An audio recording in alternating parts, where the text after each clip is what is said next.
I'm TMG Fresh, and I'm hanging out with Rob on Front Row Live.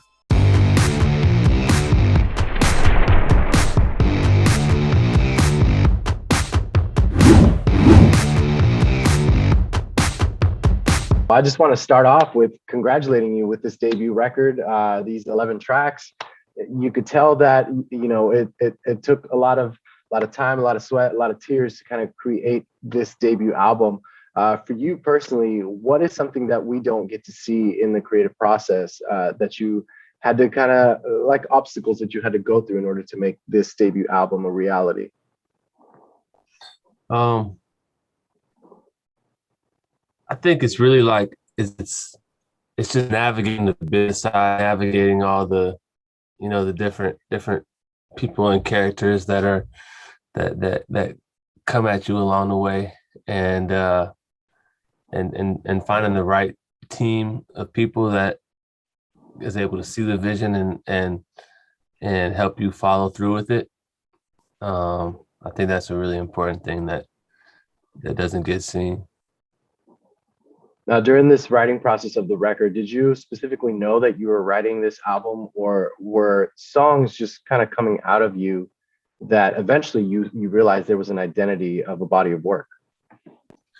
Yeah, it was more like the second. It was I was just making songs. And I actually had thought I was gonna put out an EP, maybe like 5 or 6 songs.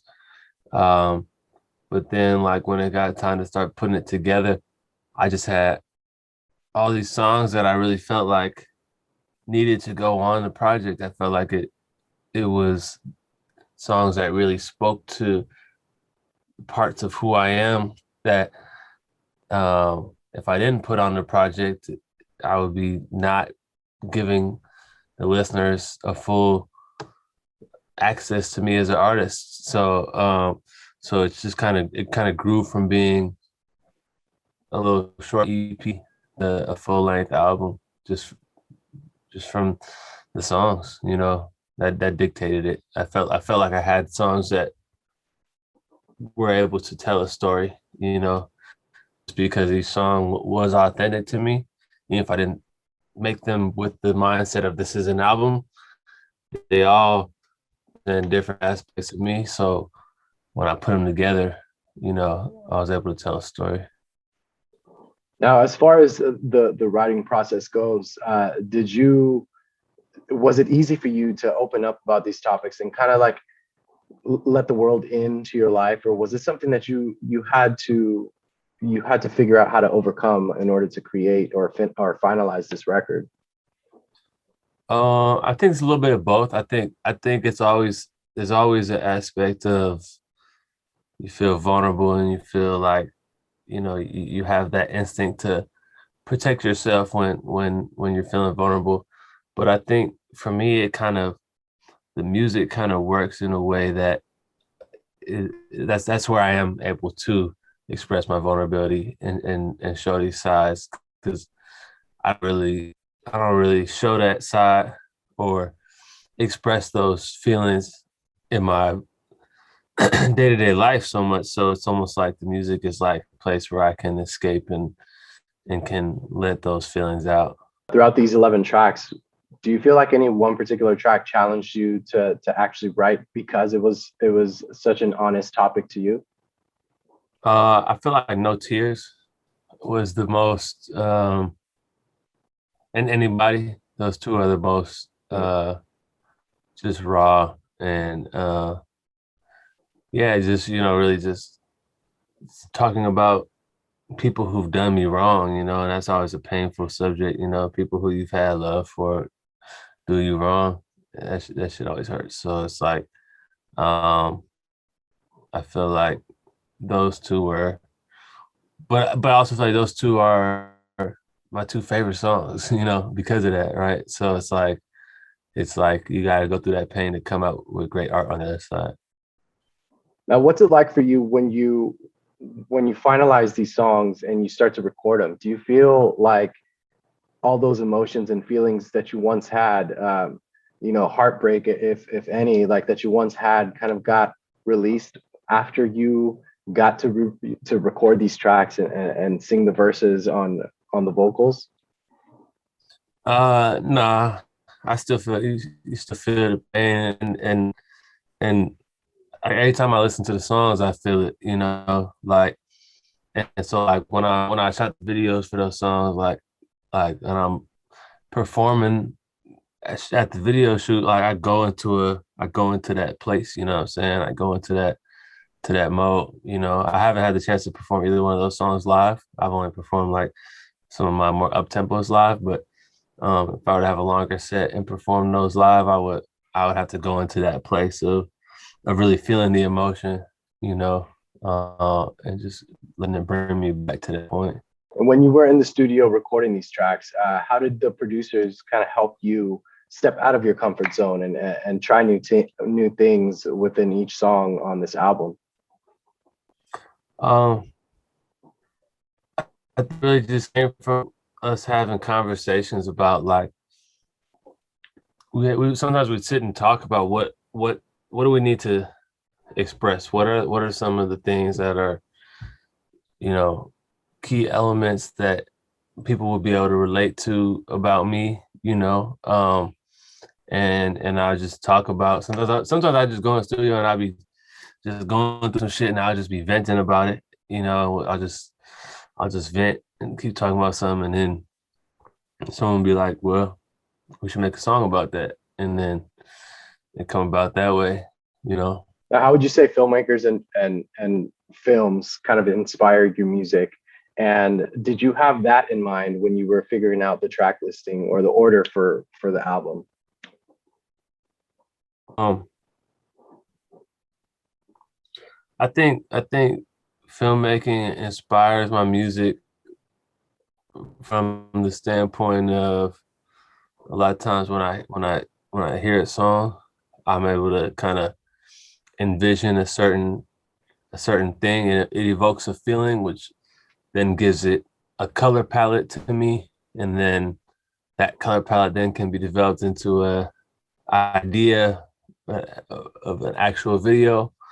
But I think that's kind of like the way that I hear the music with in color. And yeah, there's certain songs that just feel like you got to either do something crazy left for the video, something way outside of what you'd expect. There's some that it's like, oh, this just feels so, like it's just a vibe. So you got to just make it a vibe. So it just depends. During the writing process of these songs, did you already imagine these videos specifically for No Tears and most recently for Anybody? Did you have the did you have the idea of what you wanted on your video as you were writing the music? No, the idea of the videos actually came from the directors. Mm. And it was really dope because they came into it with a very outside of the box approach. And like on No Tears, the Chacon brothers came with, this crazy concept that's from some obscure French film where they're playing Russian roulette, and um, they brought that to life in the video, and it was just something that I never would have thought of or expected. Um, and it just worked really well, and it was special. So as far as like the 11 tracks that you have on this record, you have 3 features on there. Why did you feel these artists were perfect fit for this record? And how did these features come about? Was this something that you guys got to actually be in the studio together, or was this all through like Zoom or just done digitally? Yeah, I was in the studio with everyone. So with Jeremiah on Top Down, it was we had the song, and we always felt like it was a really dope, like special song. We're like, we really want to get a good feature on it. And then this producer I was working with, Bongo, by the way, he had been working with Jeremiah a lot, and so we talked to him about it, and then he brought Jeremiah over one day, and Jeremiah liked the song, and then he cut his part, and it just elevated the song to another level, you know. Um, and Izzy Lorena, who's on Perfect Timing, she's an artist signed to my label, so you know that was dope to do a collab with her.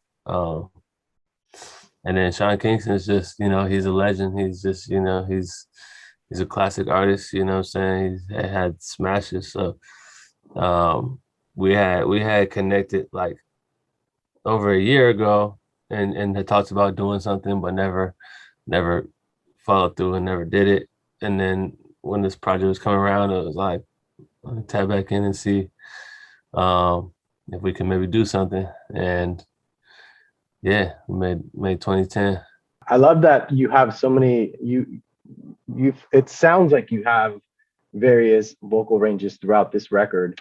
For you personally, what did you have to go through to have these different vocal ranges? And did you find any challenges in doing so?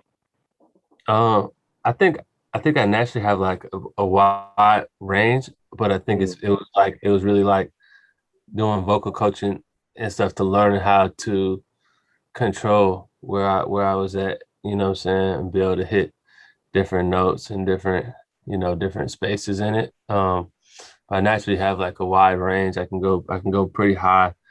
Um, but it was just like the training to learn how to control that. So now that things are starting to open up, tours are starting to happen, can fans expect some live shows with you? Maybe some like a tour cycle in support of the debut record. Is that something that can be in the works? Yeah, something I'm working on right now. I've been doing some. I'm going to Houston this week to do a performance out there. I was in Arizona last week, did a little performance. Mm, So right now I've just been doing spot dates, but yeah, I'm hoping to find a tour to hop on and just be on the road more. awesome. Now to close us off, for you personally, what does your debut album Margiela Language mean to you? Margiela Language really means like it's the mixture of the good and the bad with the high life, you know, like you have your moments where it's champagne and girls and nice cars and it's fun, and then you have your times when it's you can't trust anybody and people are stabbing you in the back and Mm. your heart's broken from that. And it's really the both the duality of that, because that's really what life is and what that's what Margiela language means to me. Amazing. Well, congratulations with this debut record and looking forward to more music from you, man. All right, thank you. I appreciate you.